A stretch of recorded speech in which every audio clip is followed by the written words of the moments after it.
Hello everyone and welcome back to your very own station of psychology on your mind.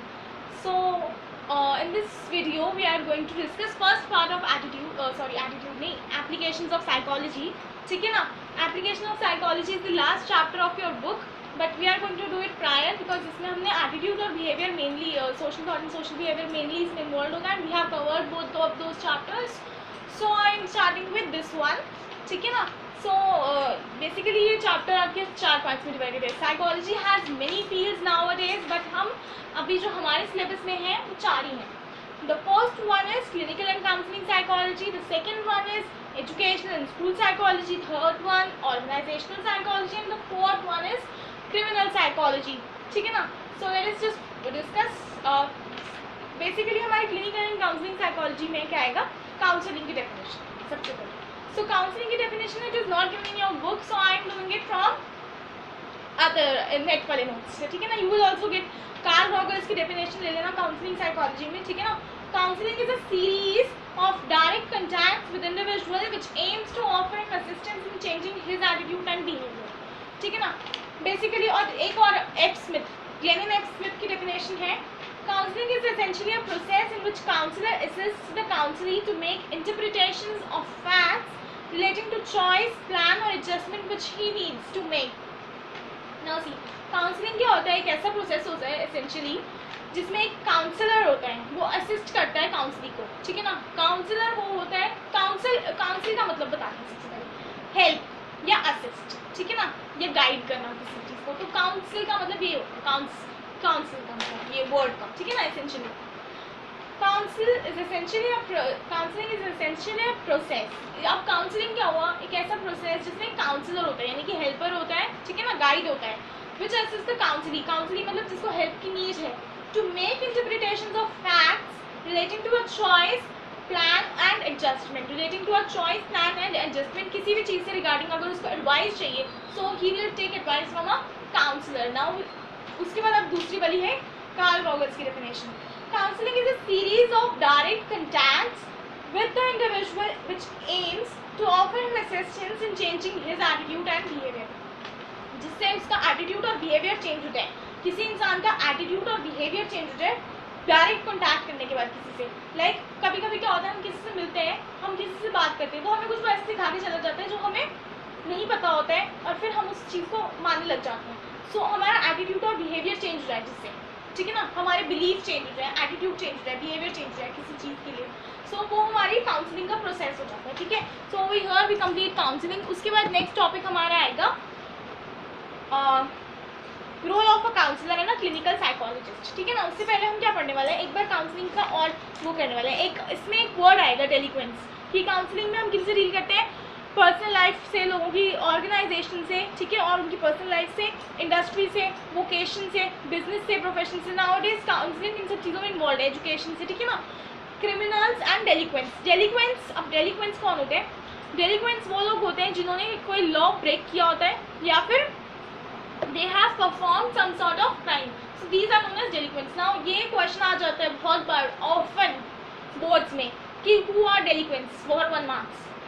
Delinquents are the persons who have violated a law or have broken a law or have performed some sort of crime. So they are known as delinquents. ठीक है ना. Now see, counselling से एक चीज़ हम और करते हैं. एक कहावत सुनी होगी तुमने, you know, it discourages, counseling discourages fitting square pegs in round holes. यानी कि स्क्वायर, चौकोर जो आपकी शेप्स हुई, उनको हम सर्कल्स में फिट नहीं कर सकते. वैसे ही काउंसलिंग से हमें इसमें हेल्प मिलेगी. हम अगर काउंसलिंग करेंगे किसी की, तो वो प्रॉपर अपने लिए जो है फील्ड चूज़ कर पाएगा. कैरियर काउंसलिंग करेंगे किसी की, तो वो अपने लिए प्रॉपर फील्ड चूज़ कर पाएगा instead of having such problems. ठीक है ना, कि मैं कौन सी फील्ड में जाऊँ, कौन सी फील्ड में जाऊँ. अगर हम उसकी काउंसलिंग करेंगे तो he will able to choose his field properly. ठीक है ना. अब नेक्स्ट पे आ जाते हैं हम, एलिमेंट्स और कॉम्पोनेंट्स ऑफ काउंसलिंग. ठीक है ना. देखो एक बात है, उससे पहले एक बात बताऊंगी, मेन और aim of counselling. What is the aim of counselling. ठीक है ना.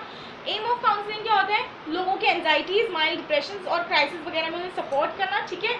और main aim of counselling is to provide opportunity to work towards living more happily, more satisfactorily and more resourcefully. ठीक है ना. This is the main aim of counseling, more happily, more satisfactorily and more resourcefully. ठीक है, उसके बाद एक बात और बताऊंगी, counselling is an interactive process, मतलब you have to talk to each other, and जब अगर कोई बात ही नहीं करता होगा तो उसकी काउंसलिंग कैसे करूँगा, ठीक है ना. So this is required, this is the limitation of counseling, it is an interactive process, you have to talk to each other, until unless you don't give response to each other, मतलब counseling and the counselor don't give any response to each other, counseling is useless. ठीक है.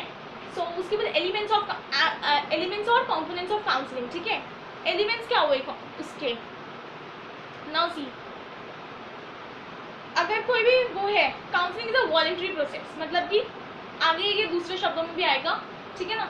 Voluntary process मतलब कोई अपने आप से अपनी counselling कराने के लिए आ सकता है, आप किसी के पास फोर्सफुली नहीं जा सकते कि मेरे को तेरी काउंसलिंग करनी है, चल मैं विजिट के लिए जा रहा हूँ, चल मेरे को तेरी काउंसलिंग करनी है, चल, दैट इज नॉट पॉसिबल. ठीक है ना. Counselling is a voluntary process. If someone wants to get counselled by someone, then only he can. ठीक है ना. The counsellor response positively to the clients feelings, thought and actions. ठीक है ना. You have to respond in a positive way to the clients. ठीक है ना. Client मतलब काउंसलिंग, क्लाइंट्स कि हमें उसको कैसे फेस करना है अच्छे से, पॉजिटिव मैनर में instead of a negative way. ठीक है ना. You have to respond positively to each and everything. To begin with rapport. Rapport मतलब friendly relation to which two persons understand each other. ठीक है ना. दो पर्सन एक दूसरे को अच्छे से समझे, वो रैपर्ट बोलते हैं उसको, और एक PORT. ठीक है ना. Rapport. The client must have confidence on the counselor and must show positive attitude towards the counselor. Not only the counselor has to give a positive behavior to the client, but the counselee or the subject who is being counseled also should be positive. ठीक है ना. The counselor has to maintain confidentially regarding the patient's problems and also have to solve them. ठीक है ना. Individual counseling मतलब privacy के साथ उसकी प्रॉब्लम को सॉल्व करना. ठीक है. उसके बाद the counselor must centralize the attention to specific problems of a client. Counseling should not be generalized. उसकी स्पेसिफिक प्रॉब्लम्स, अगर इंडिविजुअल काउंसलिंग है स्पेशली, तो एक पर्सन की, मतलब एक पर्सन की स्पेसिफिक प्रॉब्लम्स, उसकी प्रॉब्लम्स को सीरियसली लेके, ये नहीं कि तेरी प्रॉब्लम बहुत छोटी है, मेरे लिए तो कुछ भी नहीं है, ऐसे नहीं होती है counselling. Counselling, when you do counselling, you have to take that problems की, अच्छा मुझे ये प्रॉब्लम हो रही है, ऐसे पूरा अच्छे से you have to understand. The counsellor should not pressure और force to obtain information from client. You should not force the client to give any information regarding anything. ठीक है ना. Counselling is a two way process. Counselling क्या होता है? Two-way process होता है. Hence both the counselor and the client need to communicate with each other, exchange their views, opinions, feelings regarding anything. Now the 8th point is the counselor and the client should move in the same direction than in opposite ones. ठीक है ना. They should have same opinion. मतलब कि अगर difference of opinion होगा तो नहीं हो पाएगी काउंसलिंग. ठीक है ना. I am doing this from Kalyani book because this is not given in Barron. ठीक है ना. You can take notes from anywhere, कहीं पे भी अगर आप एलिमेंट्स और कॉम्पोनेंट्स ऑफ लिखोगे तो हो जाएगा. वैसे this is Kalyani book which I am having 8.5 page से पढ़ा रही हूँ मैं, और this is written by Girish Bala Mohanty. Basically this is specified to IAC syllabus. भले ही इसमें कुछ ढंगा दे नहीं रखा है, लेकिन फिर भी है यही बुक. ठीक है. सो नाउ उसके बाद 8.15 पे आ रही हूँ. कल्याणी बुक है ये, बता चुकी हूँ जैसे कि. ठीक है ना.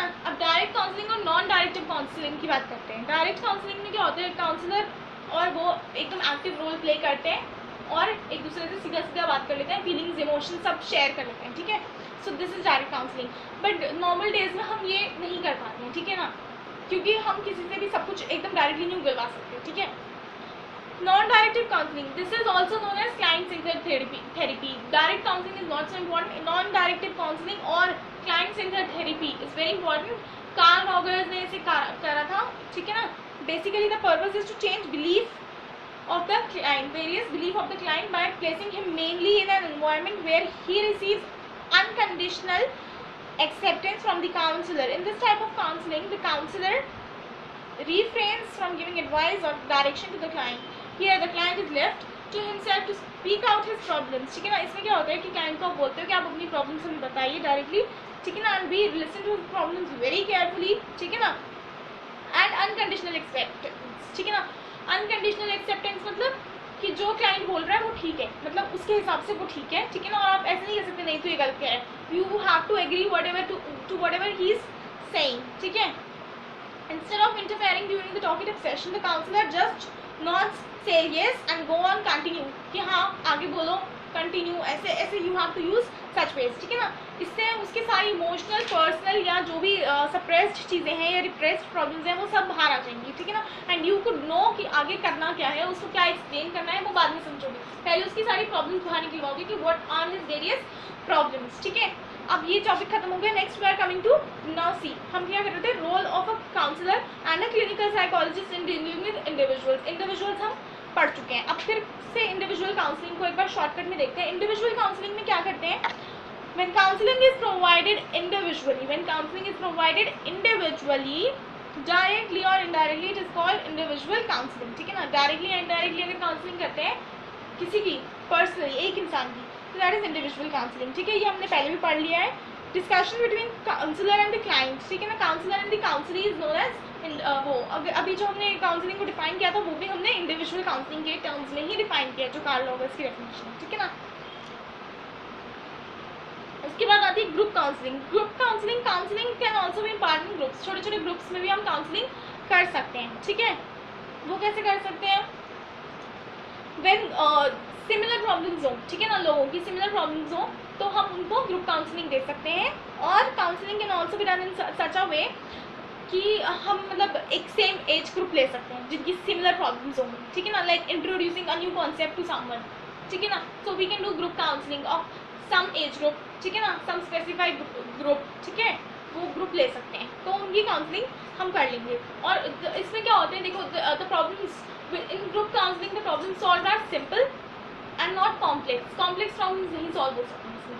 सिंपल प्रॉब्लम मतलब आफ्टर यू चेंज एज, ठीक है ना, you have various problems, new problems which you come to know about things, ठीक है, so that can be done in group. But for specified problems like you are having some family issue, so you need individual counseling for that, तो हम group counseling में ये सब वो नहीं कर सकते। This is a limitation of group counseling, ठीक है। So now we have done individuals, groups. Now next is couples, ठीक है। couples कहाँ पर है, yes, wait a minute, couples से पहले ethical issues involved in counseling, ये बहुत important है, ठीक है ना। दिस ये इन्होंने भी लिखा हुआ है एंड आई ऑल्सो बिलीव कि a counsellor should know this before he do any does anyone's counselling, ठीक है ना। Counsellor should know this.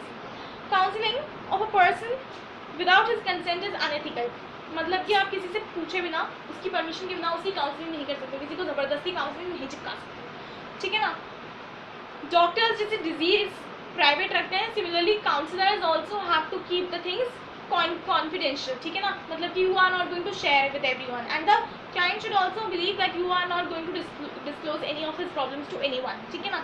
The counselor must openly discuss the qualifications. Now see, counselor जो है उसको अपनी qualifications, अपनी training और एरिया ऑफ स्पेशलाइजेशन, एक्सपीरियंस और ये सब करेक्टली क्लाइंट को पहले ही बता देना चाहिए। Relationship with the client should be professional and not formal, जैसे कि अभी नहीं पढ़ाया है हमने, लेकिन ट्रांसफरेंस और काउंटर ट्रांसफरेंस हो जाता है। इसमें क्या होता है कि client counsellor get to attach to the client, ठीक है ना, वो अपने बेटे की तरह, अपने बच्चों की तरह समझने लग जाते हैं, अपनी सिस्टर की तरह समझने लग जाते हैं, अपने पेरेंट्स की तरह समझने लग जाता है वो ओल्ड एज का। तो और उल्टा उसका होता है काउंटर ट्रांसफरेंस, उसमें क्या होता है कि जो क्लाइंट होता है वो अपनी मम्मी की तरह या अपने पापा की तरह या मतलब किसी की भी तरह अपने साइकोलॉजिस्ट को या काउंसलर को समझने लग जाते हैं।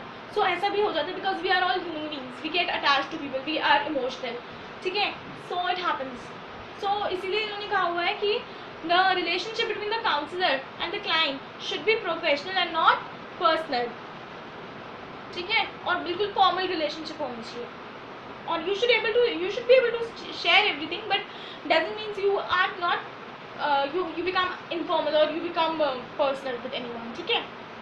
if it becomes necessary to refer client to any other counselor, अगर आपसे वो केस हैंडल नहीं हो रहा है और आपको किसी और काउंसलर को उसको भेजना की ज़रूरत लगती है तो you should send him to some other, ठीक है। Reference to unqualified and ill reputed counsellors in unethical, ठीक है ना। अनक्वालिफाइड काउंसलर के पास नहीं जाना चाहिए, ठीक है ना, या इल रेप्यूटेड जिनकी रेपुटेशन खराब है, ऐसे काउंसलर के पास भी आपको you should never as a client you should never send someone और you should never take someone. When the counselor feels that the counseling process is to be terminated, तो उसको एडवांस में बता देना चाहिए before terminating the counseling process, ठीक है। So this is also supposed to be done. और एक बात और बताऊंगी, now इसमें पॉइंट दे नहीं रखा है, दोनों जगह पॉइंट नहीं दे रखा है, ठीक है ना, एलिमेंट्स में भी नहीं दे रखा है और एथिकल इश्यूज में भी नहीं दे रखा है काउंसलिंग में। So मैं I want to tell you one thing personally, if you have a client, ever you have a client and if he refers that he want to commit suicide, then it's suicide is a crime. पहले नहीं था लेकिन अब है. सो कुछ time पहले ये suicide as a crime वो कर दिया है. लेकिन if your client refers suicide in front of you, then you are supposed to tell his family also. वैसे you are not supposed to share any of his problems, you are not supposed to disclose any of his problems, any of his things to police or anyone or anybody, ठीक है ना, not even your personal relatives also, ठीक है. You are not supposed to disclose his problems to anybody, you have to keep it to your stomach. But if he refers suicide, that he wants to commit suicide, then you are supposed to, because otherwise you will be at worst. If he committed suicide in future and you are his counselor and he has already referred it to you, then you are supposed, because everything is noted down, ठीक है ना, so you are supposed to tell it to police also and to tell about then you need a psychologist, then as in you need a psychiatrist, not as a psychologist cannot work, ठीक है. And then you need to tell his family also, whoever is there, ठीक है ना, whether it's wife, whether it's mother or whether it's children, whoever are there, you need to tell him, because suicide is a crime. So अगर कोई भी suicide refer कर रहा है तो you need to tell, ठीक है. Otherwise you don't need to tell any of the problems, ठीक है ना. Each and every counsellor has counselling profession must know, ये जो भी काउंसलिंग करने वाला है ये already as I have told you should know these elements of counselling and ethical issues involve in counselling, ठीक है ना. Now the third name, sorry, this part, role of a counsellor in dealing with couples, ठीक है ना. अब मैं बताती हूँ तुम्हें, ये बुक को छोड़ो, मैं बताती हूँ ऐसी. Nowadays we have women empowerment, we have so many new things, economic independence, everyone is individual, everyone is independent, ठीक है. Now see, अब इंडिया में particularly women have started doing jobs, ठीक है ना, along with house also. पहले तो सिर्फ women were involved in household chores, but nowadays women have started working out also, so due to which there is a lot of clash, ठीक है ना, disintegration. और आजकल जो है एक बाहर की प्रथा है वो यहाँ पे चली आ रही है, न्यूक्लियर फैमिली सिस्टम. पहले यहाँ पर इतने लोगों की जॉइंट फैमिली हो गई थी, लेकिन आजकल हद से दो माँ बाप 2 बच्चे, दैट्स इट. पहले दादी दादा भी होते थे, चाची चाचा भी होते थे, नानी नाना भी होते थे, सब एक साथ ही रहते थे. लेकिन अब कहाँ रहते हैं, ठीक है ना, कोई कहाँ है कोई कहाँ है. They even stay in different countries, not even in different states, ठीक है ना. सो इसकी वजह से बहुत सारे डिस्कॉर्ड्स हो रहे हैं, यानी कि डिसएग्रीमेंट्स हो रहे हैं कि लोग, और बेसिकली ये बाहर का कॉन्सेप्ट है. तो क्या now due to want of time partially doing it, ठीक है ना. Consequently there is a family discord, second because of suspicion. Now see, अब they both are working, they are not free, they are not able to give time to each other. Couples, we are talking about couples, they are not able to give time to each other, ठीक है ना. सो उसकी वजह से क्या होता है, बहुत सारी a lot of family tension is observed, ठीक है ना, and a lot of suspicion. Now what is the main reason for divorce? Suspicion, शक. क्यों? इसी वजह से इनका हो जाता है, डिवोर्स हो जाते हैं, ठीक है. और कपल्स के साथ क्या और प्रॉब्लम्स होती हैं कि उनको ये भी लगता है कि we are not able to give time to each other, my husband is not giving time to me, ऐसे ऐसे फीलिंग्स आती हैं लोगों के अंदर, ठीक है. सो उनको ऐसा लगता है they don't remain in peace. उनको लगता है कि हम इससे तो अच्छा हम अकेले ही रह लें, ठीक है ना. अब अगर फैमिली होती है तो फैमिली का भी थोड़ा सा प्रेशर रहता है कि हम फैमिली के सामने कैसे झगड़ा करें, ठीक है ना. फैमिली होती है तो औरत का भी मन लगा रहता है अगर वो फैमिली में रह रही है तो, नहीं तो अकेले तो शी ऑब्वियसली गेट बोर्ड, ठीक है ना. चाहे हम कितना भी फ़ोन यूज़ कर लें, टीवी यूज़ कर लें, लेकिन ultimately we get bored after some time, ठीक है ना. So now couple seek separation और डाइवोर्स इन फैमिली कोर्ट्स, ठीक है ना. अब इसीलिए फैमिली कोर्ट्स में भी क्या होता है, आजकल काउंसलिंग करी जाती है. That is why counselling in specially India में आजकल बहुत ज़्यादा, मतलब पहले जैसे बाहर की कंट्रीज में तो पहले से ये था, इंडिया हैज़, मतलब पहले एक ज़माना था जब इंडिया का सबसे कम नंबर था डिवोर्स के लिए, और आज बढ़ता जा रहा है ये नंबर, बिकॉज लोग बाहर जा रहे हैं, बाहर से ये न्यूक्लियर फैमिली का कंसेप्ट सीख के आ रहे हैं. मतलब जिन लोगों में बहुत प्यार भी होता था ना, वो भी अगर 2-3 साल बाहर रह के आ रहे हैं तो उसके बाद वो आके फैमिली तोड़वा रहे हैं, मतलब अपनी वाइफ को लेके जा रहे हैं, अलग हो रहे हैं. सो दिस हैपन्स बिकॉज बाहर से आप कहीं कुछ ऑब्जर्व करते हो, ऑब्जर्वेशनल लर्निंग, आपको लगता है कि शायद वही बेटर है. So they go for divorce. Now see, अब इसमें क्या होता है, फैमिली काउंसलर्स या clinical psychologist, experienced clinical psychologist patiently listens to such problems, ठीक है. वो पेशेंटली सारी प्रॉब्लम्स सुनते हैं and try to save their married life through advice in counselling. Advice देते हैं, काउंसलिंग करते हैं और उनकी मैरिड लाइफ बचाने की कोशिश करते हैं, because we don't want divorces to happen, ठीक है ना. The rate of such counselling is increasing day by day. अब ये काउंसलिंग का नंबर डे बाय डे बढ़ रहा है, just because people have move to the concept of nuclear family system. Divorce is also increased. ठीक है. अब now next is role of a clinical psychologist. Clinical psychologist और counselor एक ही बात हो गई. ठीक है. In solving problems of families. ठीक है. Now see, हमारे इंडियन उसमें क्या होता है, मदर फादर ब्रदर्स, ठीक है ना, इन लॉज हो गए, चिल्ड्रन हो गए, यही हमारी फैमिली हो गई. ठीक है. तो the joint family system is disintegrated day by day due to the western influences I have already told you. ठीक है ना, migration etcetera. And many Indian families still the system continues but in large number of cases such members do not pull on well. ठीक है ना, इनके झगड़े होने लग जाते हैं कि डिफरेंसेस हैं ओपिनियन में. ठीक है ना, प्रॉपर्टी के रिलेटेड रिगार्डिंग झगड़े होने लगते हैं. इंटरपर्सनल रिलेशन अच्छे नहीं होते इन लॉज के साथ. काम में घर में वो होती है चाइल्ड बर्थ के लिए. नाउ सी, पहले के लोगों का मानना ही होता है कि 4-4-5 बच्चे होने चाहिए. आजकल के लोग कि एक बहुत ज़्यादा हो जाए तो 2 बच्चे होने चाहिए, उससे ऊपर नहीं होने चाहिए. तो चाइल्ड बर्थ के regarding sharing the income of the family, ये वो होता है कि सारा खर्चा मैं क्यों करूँ, तू भी खर्चा दे. ये sharing the income of the family is the main reason for separation of families. ठीक है ना. And jointly due to the household work, घर का काम करने के पीछे भी लोगों के कलेश होते हैं. ठीक है ना. Under such circumstances urgent to take the help of family counsellor. Now see, you should have everyone. Nowadays many people have but variously, mainly people a large group of people is not having family counsellor. जैसे family doctor होता है ना लोगों का, वैसे एक family counsellor भी होना चाहिए जो आपको एडवाइस करें कि जिसके साथ हम कंफर्टेबल हो और जिसके साथ हम सारी बातें कर सकें, अपनी सारी फैमिली की बातें. क्योंकि हम हर किसी के साथ भी, इवन कुछ रिलेटिव्स के साथ भी डिस्कस नहीं करते हैं. ठीक है ना, मेनली रिलेटिव्स के साथ डिस्कस करते ही नहीं. अपनी फैमिली की प्रॉब्लम अपने तक ही रखना प्रेफर करते हैं. So there should be someone जिसको आप ट्रस्ट करो. ठीक है ना, है ना, जिसको आप ट्रस्ट कर सको और बता सको कि फैमिली काउंसलर जो मतलब हमारी प्रॉब्लम्स पेशेंटली सुन सके और फिर हमें गाइडेंसेस दे सके, हम आपको एडवाइस दे सके कि हमें कैसे करना चाहिए. ठीक है, और क्या एक्शन लेना चाहिए, क्या हमें सेपरेट होना बेटर रहेगा या क्या होगा बेटर, वो हमें एडवाइस करे. ठीक है ना. तो इस तरीके से कपल्स की भी बात हम कर सकते हैं. ठीक है ना. सो नाउ हमने कपल्स की बात कर ली, फैमिलीज़ की बात कर ली, ग्रुप्स की बात कर ली, इंडिविजुअल्स की बात कर ली. ठीक है, हमने चारों की बात कर ली. अब हम अगली वीडियो में पढ़ेंगे एजुकेशनल एंड स्कूल साइकोलॉजी, उसके बाद ऑर्गेनाइजेशन, उसके बाद क्राइम. ठीक है. That's it for today's video. Thank you everyone for watching.